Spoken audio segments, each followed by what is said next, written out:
Assalamualaikum warahmatullahi wabarakatuh. Alhamdulillahirabbil alamin wassalatu wassalamu ala asyrafil anbiya'i wal mursalin wa ala alihi wa sahbihi ajma'in. Apa khabar tuan-tuan? Amma ba'd. Apa khabar tuan-tuan puan-puan, muslimin muslimat yang dirahmati Allah SWT. Alhamdulillah, kita masih lagi dalam bulan Ramadan. Kita masih lagi diberi peluang oleh Allah SWT untuk kita terus beribadah, terutama dalam bulan yang penuh barakah ini, bulan yang penuh kemuliaan ini, iaitu bulan Ramadan. Mudah-mudahan Allah menerima segala amal ibadah kita, mana yang kita dah terkurang, kita baiki lagi hari ini tanpa rasa give up, tanpa rasa letih, lelah, kita teruskan. InsyaAllah ini kita nak berbincang sikit tentang muraqabah, tentang merasai bahawa Allah SWT tu melihat kita. Tapi sebelum tu kita nak bincang sedikitlah yang berkaitan direct dengan Ramadan ni, di mana kadang-kadang bila kita sebut Ramadan ni, maka dia tak boleh nak dipisahkan daripada pelbagai jemputan buka puasa. Jadi amalan jemput orang buka puasa ni, apapun sedia makanan untuk mereka buka puasa ni, sebenarnya amalan yang mulia. Kita boleh kata macam itulah, dah dia digalakkan di sisi sunnah Nabi sallallahu alaihi wasallam. Jadi secara umumnya dia kita jamu orang lain makan, dia amalan yang digalakkan dalam sisi Islam. Tapi namun menjamu orang buka puasa lebih banyak ganjaran. Jadi dalam keadaan biasa-biasa bagi orang makan pun dah dapat pahala. Apatah lagi dalam bulan Ramadan ni kita menjamu orang buka puasa. Satu kata-kata, antara amalan wanita yang tidak boleh puasa, dia kedatangan haid, antara dia bagi anak-anak suami dia makan. Dia sediakan makanan, ada pahala yang besar buat dia, mudah-mudahan. Jadi kalau apa ganjaran orang yang menjamu orang buka puasa ni, ada dalam hadis Nabi SAW yang berbunyi, Man fattara sa'iman kana lahu mislu ajrihi ghaira annahu la yanqusu min ajri sa'imi syai'an. Siapa yang bagi makan orang puasa, yakni iftar, maka bagi dia, yakni orang yang bagi tu, pahala seperti orang yang berpuasa itu tanpa dikurangkan sedikit pun pahala orang yang puasa. Riwayat At-Tirmizi, beliau kata hasan sahih. Ibnu Majah, Ibnu Hibban juga menilainya sebagai sahih. Demikian juga Syekh Al-Albani rahimahullah ta'ala menilainya sebagai sahih.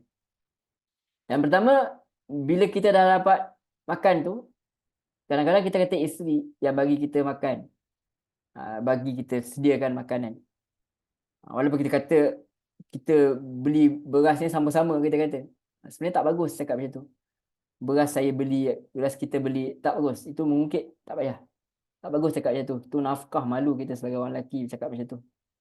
Jadi yang sebenarnya ialah apabila diberi makanan, isteri kita tak puasa, jangan kita rendah-rendahkan, kita kata awak ni kurang pahala. Tak ada. Kita kena berterima kasih sebab dia nak sediakan, bangun sahur. Dia pun tak sahur tapi dia bangun. So kita kata terima kasih, bersyukur kepada Allah SWT dan berterima kasih kepada dia. Sebab tu Nabi kata, Man lam yashkurin nas, lam yashkurillah. Siapa yang tak tahu terima kasih kepada manusia, dia sebenarnya tak tahu berterima kasih kepada Allah. Riwayat Imam Ahmad dan At-Tirmizi, dan iaitu bertaraf sahih. Jadi macam itulah juga apabila kita mendapat jemputan. Macam kita dapat, sekarang mungkin kita dapat jemputan, tapi masjid jemput kita makan, kita pergi. Kalau kita nampak ada orang tolong sediakan, cakaplah terima kasih kat dia. Walaupun bukan dia yang beli duit tu. Mungkin kita kata ni duit kat hasil daripada sumbangan orang ramai. Tapi siapa yang sediakan? Jadi kita tetap berterima kasih. Kita disunahkan juga berdoa untuk pemberi makan dan berterima kasih kepada dia. Dalam hadis Anas ada cerita. Nabi SAW ja'ila Sadd ibn Ubadah faja'a bi khubzin wa zait. Fa'akala thumma qala Nabi SAW aftara indakumus saimun wa akala ta'amakumul abrar wa sallat alaikumul malaikah. Jadi bahawa Nabi SAW pernah datang kepada rumah Sa'ad bin Ubaidah. Dia hidang roti dan minyak dan bagi dia pun makan. Dia makan. Kemudian Nabi SAW bersabda, telah berbuka puasa. Di sisi kamu, mereka yang berpuasa. Telah makan makanan kamu, mereka yang baik. Dan telah berselawat ke atas kamu.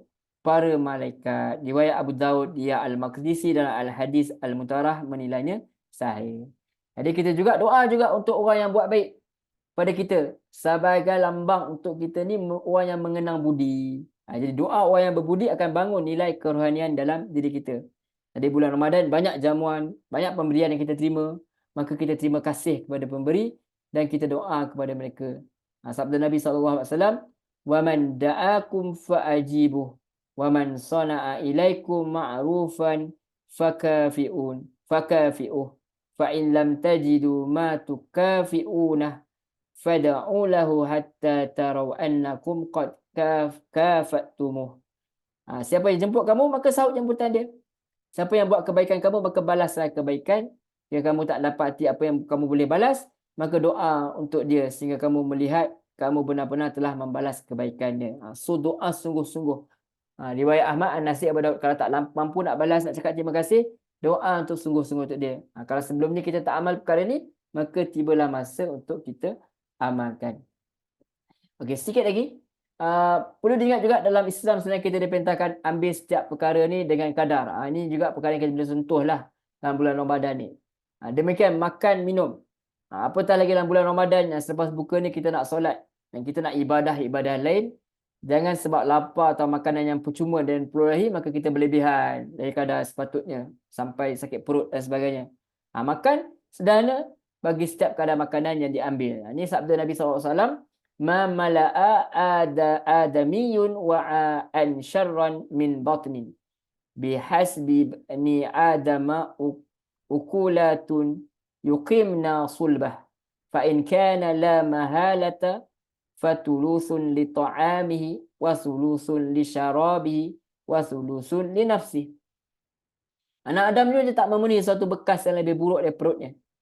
Cukuplah bagi anak Adam itu berapa suap yang dapat luruskan tulang belakang dia, bagi kekuatan badannya sekiranya tak dapat, maka 1/3 untuk makanan, 1/3 untuk meniman, dan 1/3 untuk pernafasan. Riwayat Tirmizi katanya hadis ini hasan, sahih. Al-Hafiz Ibn Hajar Al-Asqalani dalam Al-Fathah Bari menyatakan hadis ini hasan. Ini sekian.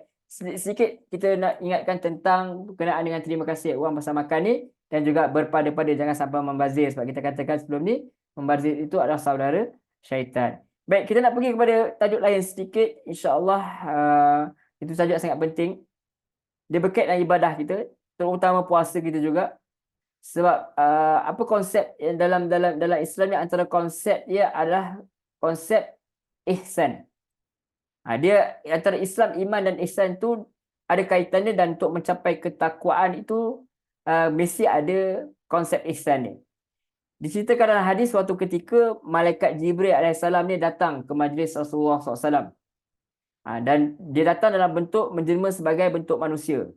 Kemudian dia tanya kepada Rasulullah SAW, ada beberapa pertanyaan dia tanya.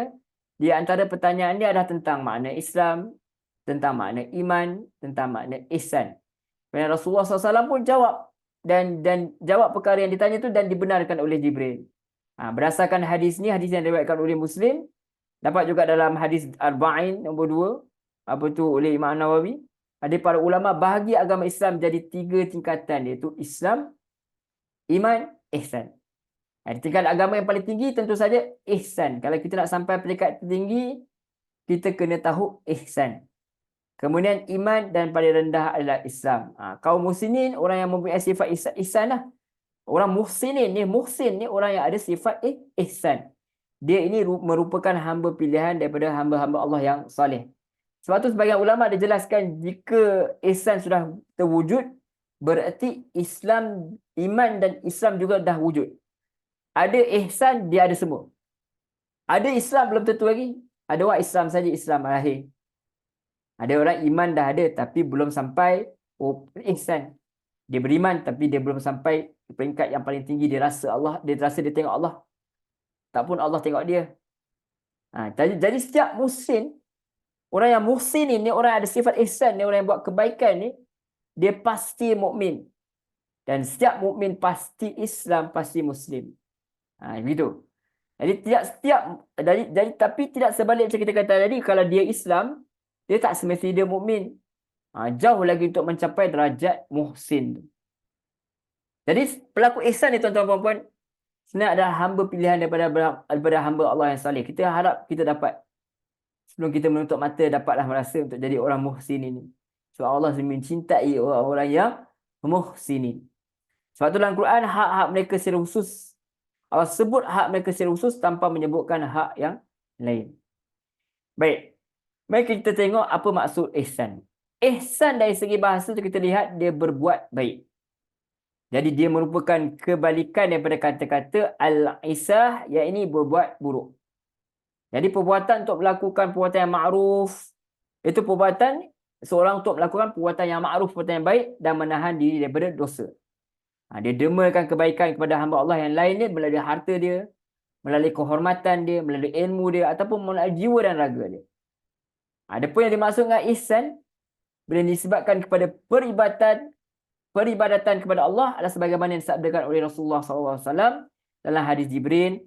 Qala fa akhbirni 'anil ihsan, qala an ta'budallaha ka'annaka tarah, fa in lam takun tarah fa innahu yarak. Wahai Rasulullah, apakah ihsan itu? Dia jawab, kamu menyembah Allah seakan-akan kamu lihat dia. Jika kamu tak lihat dia, maka sesungguhnya dia melihatmu. Hadis riwayat Muslim.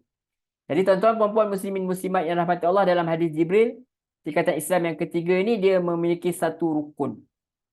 Itu Nabi SAW jelaskan mengenai ihsan, itu engkau beribadah kepada Allah seakan-akan engkau melihat dia. Dan jika engkau tak mampu melihat dia, Allah itu melihat kamu. Itulah pengertian ihsan dan hukum dia.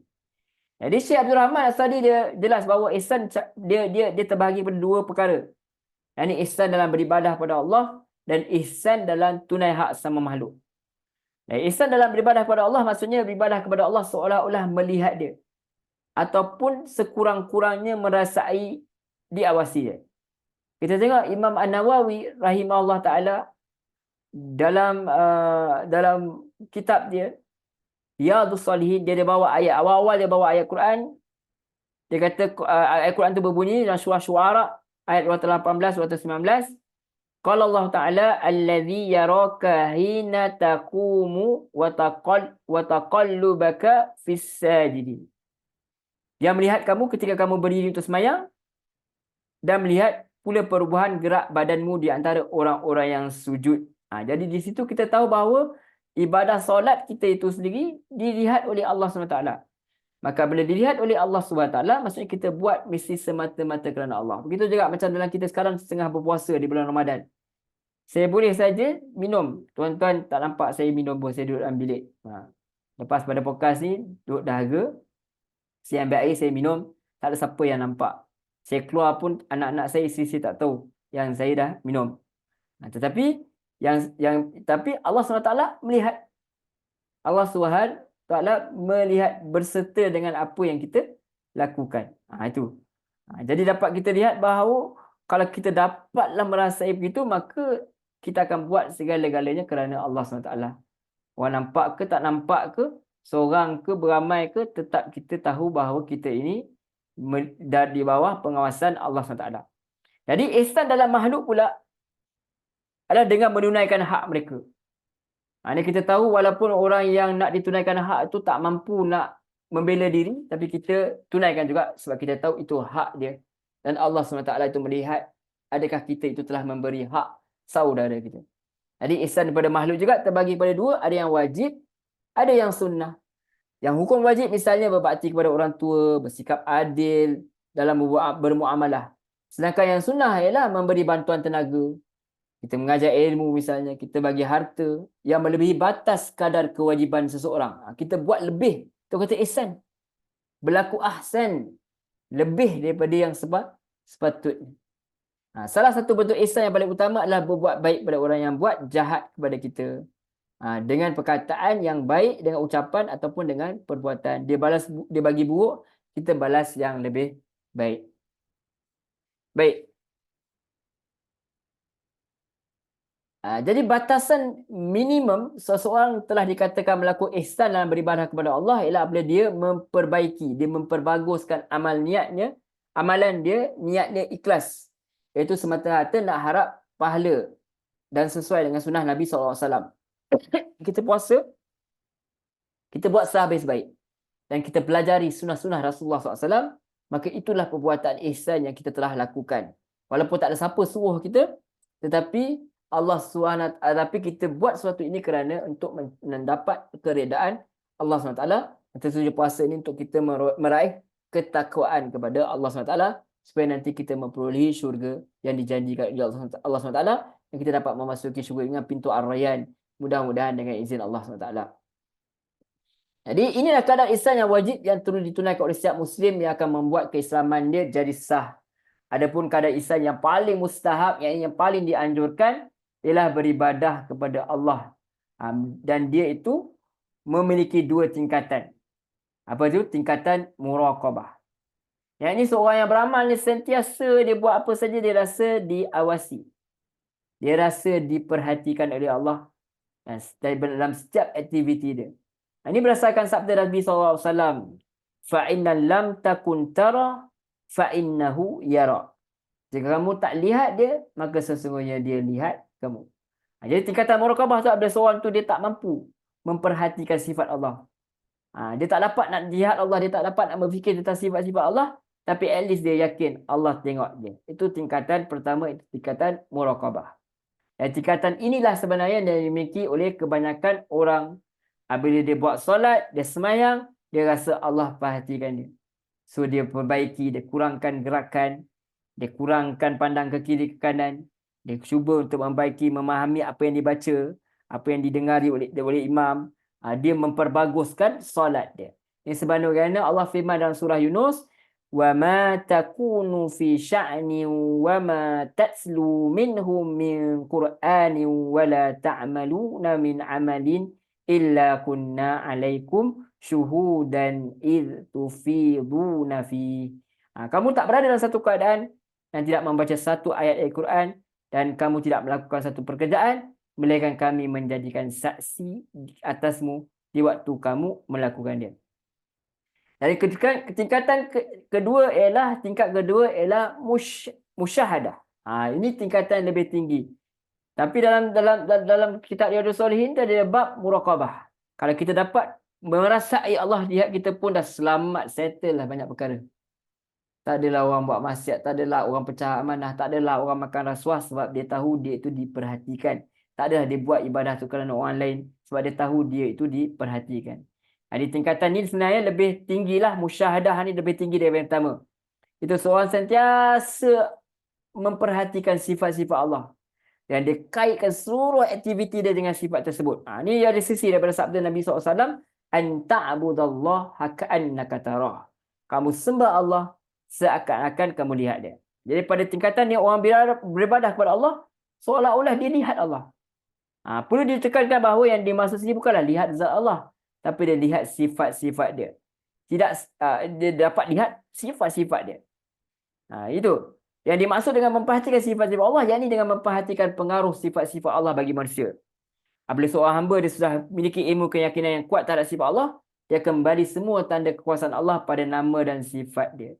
Misal dia lihat orang yang di depan dia bagi dia infak misalnya.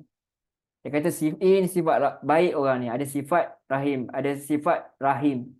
ada rasa kebelah kasihan. Dia kata, inilah hasil daripada pemberian Ar-Rahman Ar-Rahim kepada orang ni, maka orang ni ada rasa kesian. Dia kait semua dengan Allah SWT. Dia baca bismillah dengan nama Allah, dia kata, aku takkan mampu melakukan apa-apa melainkan dengan nama Allah. Kalau tak ada zat Allah bantu aku tak boleh buat apa-apa. Semua itu. Orang bagi rezeki, dia kata Ar-Razak. Dia kata, ini Ar-Razak yang bagi. Dia dapat ilmu, orang ajar dia, orang terhebat, dia kata, ilmu ni datang daripada Allah. Semua dia kaitkan dengan Allah Subhanahu Wa Taala. Itu orang sudah sampai kepada peringkat musyahadah. Apa saja, whatever dia relatekan dengan sifat Allah SWT. Dia pandai, dia kata ini al-alim. Seperti mana pada malaikat dia kata subhanaka la ilma lana illa ma 'allamtana innaka anta alimul hakim. Alimul hakim. Jadi kami tak tahu apa-apa. Apa yang kau dah ajar kepada kami, sebenarnya kamu tu alim, kamu tu maha bijaksana. Itu. Maha bijaksana, maha hakim. Mengetahui, bijaksana. Ini ketingkatan tertinggi dalam derajat ihsan. Boleh lihat dalam Syarah Arba'in An-Nawawiyah hadis kedua. Jadi Allah SWT berfirman, tuan-tuan perempuan muslimin muslimat yang dirahmati Allah, innallaha ma'al ladzina taqaw wal ladzina hum muhsinun. Sesungguhnya Allah tu dia berserta orang-orang yang bertakwa dan orang-orang yang buat ihsan. Surah An-Nahl ayat 128. Dalam ayat ni tuan-tuan puan-puan muslimin muslimat yang rahmati Allah, Allah tu tunjuk keutamaan seorang yang muhsin, yang bertakwa kepada Allah. Yang dia tu tidak meninggalkan kewajibannya dan dia menjauhi segala yang haram. Dan puasa ni kita harap kita capailah takwa ni, kita capailah muhsin ni. Kita campailah orang yang ada ihsan ni. Buat kesian kat orang sebab Allah SWT. Kait. Allah tu kesian kat aku lagi-lagi kena kesian dekat orang lain. Kalau Allah itu yang maha berkuasa pun kesian, kita yang sama-sama makhluk takkan tak kesian dekat kawan-kawan kita yang lain.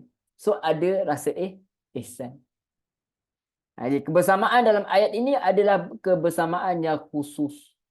Yang ni dalam bentuk pertolongan, dalam bentuk sokongan, dalam bentuk petunjuk jalan yang lurus sebagai tambahan daripada kebersamaan Allah yang umum. Yakni ilmu Allah.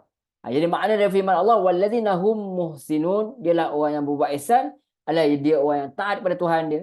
Dan dia orang yang ikhlaskan niat dia, tujuan dia beribadah serta dilaksanakan syariat Allah dengan petunjuk yang telah dijelaskan oleh Rasulullah SAW. Jadi kita faham syahadah asyhadu an la ilaha illallah. Aku bersaksi bahawa tiada Tuhan yang disembah melainkan Allah. Masa kita buat setiap sesuatu itu adalah kerana Allah, dan kita tambah lagi bahawa Allah tu melihat kita. Dan kita nampak dalam setiap kehidupan tu ada sifat-sifat Allah SWT yang berserta dengan kita. Orang tu kesian sebab apa? Kan dalam hadis kata gajah tu tak pijak anak dia sebab rahmat Allah. Satu rahmat Allah SWT, dia tak pijak anak dia. Jadi kita nampak sifat Allah tu dalam setiap kehidupan kita. Ubat menyembuhkan penyakit, alhamdulillah Allah yang maha menyembuhkan. Allahumma rabban nas, adhibil bas, ishfi anta syafi, la shifaa illa shifauka, shifaan la yughadiru saqama. Jadi semua ayat-ayat Quran, doa-doa Quran, doa-doa hadis yang mengajar kita mengenali, merasai sifat Allah SWT, dan akhirnya sampai kepada sifat tinggi daripada muraqabah, itu musyaddadah. Tadi itu musyaddadah itu dia apa tadi? Melihat. Lihat Allah SWT. Musyahadah, minta maaf.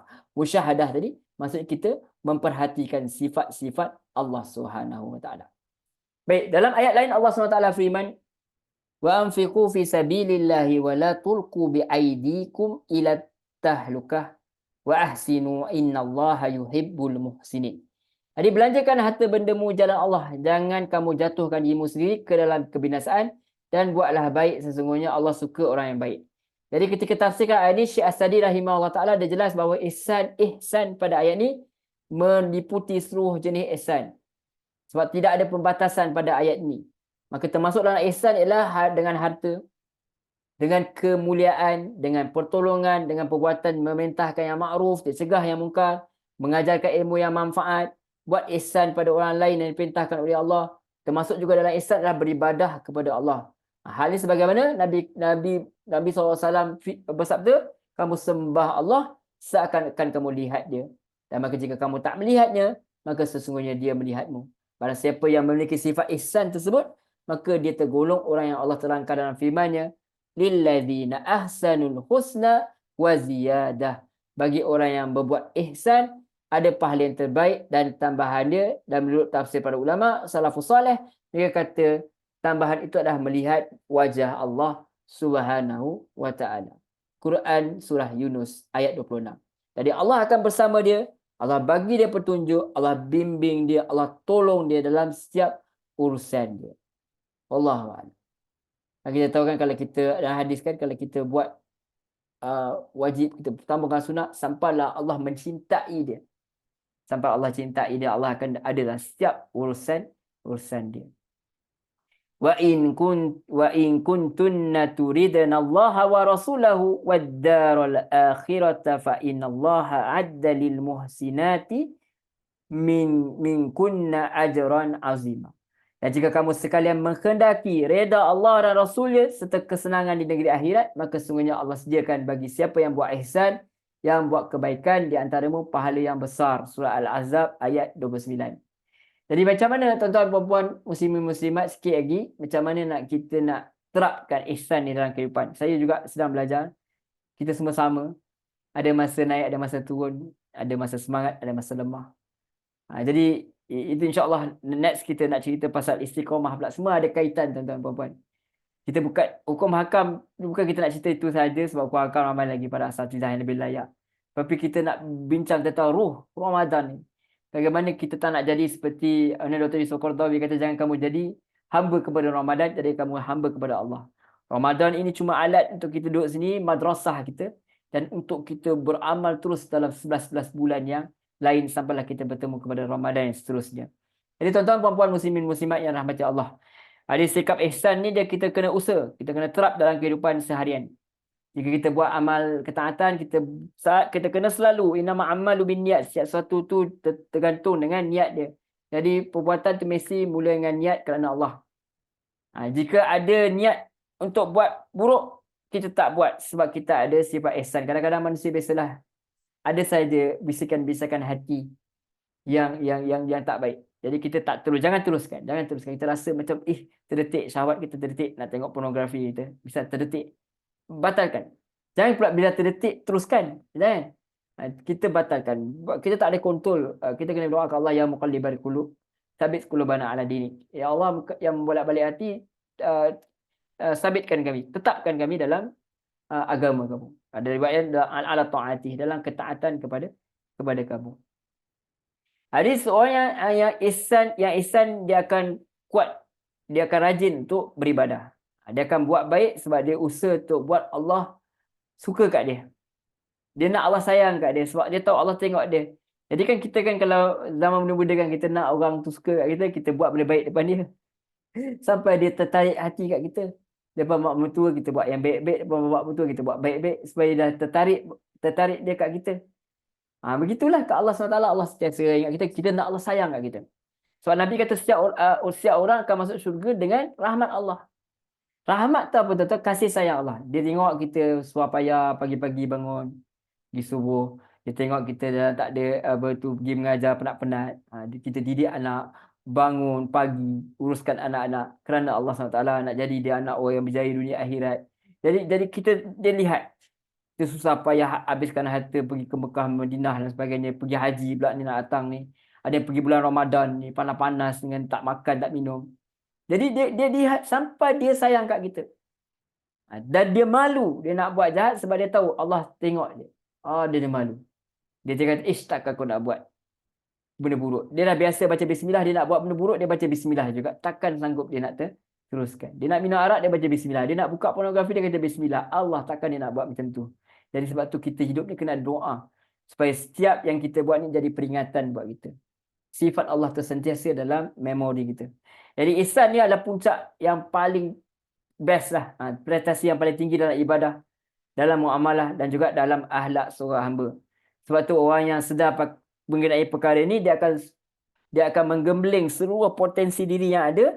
Kalau kita ni belajar silat ke belajar boxing ke apa, kita akan praktis sehabis-habis dia. Kita Mike Tyson sekarang tengah praktis kan. Kita tahu. Jadi dia akan buat sehabis baik.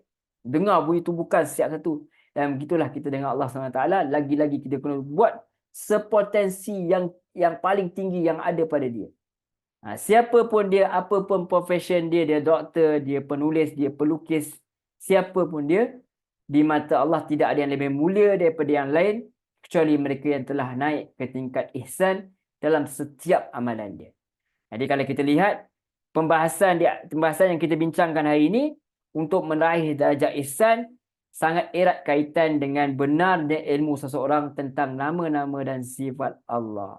Jadi kalau kita nak tahu pasal ni, kita kena tahu ihsan, kita kena tahu sifat-sifat Allah. InsyaAllah saya dan isteri saya sedang menulis buku PDF. InsyaAllah kita akan sebarkan secara percuma 30 doa-doa yang menggunakan Asmaul Husna. InsyaAllah. Mudah-mudahan ada manfaat dia. Kita sedang buat. Mudah-mudahan insyaAllah ada nanti tuan-tuan semua boleh order kat kami akan bagi dalam bentuk PDF insyaAllah. Okey, kita terus sikit lagi. Jadi sifat-sifat Allah ni kita kena tahu. Sebab situlah baru dapat sampai kepada ihsan tu. Ihsan tu tadi ada dua kan? Ada muraqabah, peringkat pertama. Kita rasa Allah tengok kita. ada lagi yang tinggi lagi daripada itu ialah sifat ada tingkatan musyahadah. Musyahadah, dia lihat. Itu kita ada syahadah. Syahadah tu seolah-olah kita melihat Allah dah. Kita melihat Allah sebab tu kita tak buat jahat, itu kita. Syahadah pada Nabi ialah kita ikut segala apa yang Nabi buat. Sallu kama ra'aitumuni usalli. Kamu solatlah seperti mana kamu lihat aku solat.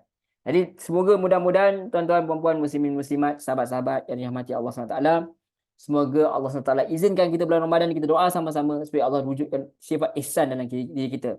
Sebelum Allah ambil roh kita ni daripada jasad kita. Kita ni bukan kira bila-bila saja Allah boleh ambil kita. Jadi semoga Allah SWT bantu kita. Allahul Musta'an. Mudah-mudahan Allah membantu kita. Terus kita istiqamah. Mudah-mudahan Ramadan ni, kalau 2-3 hari ni dah terselek sikit, dah tersalah sikit, dah marah nak dan sebagainya, tak apa, ada masa lagi.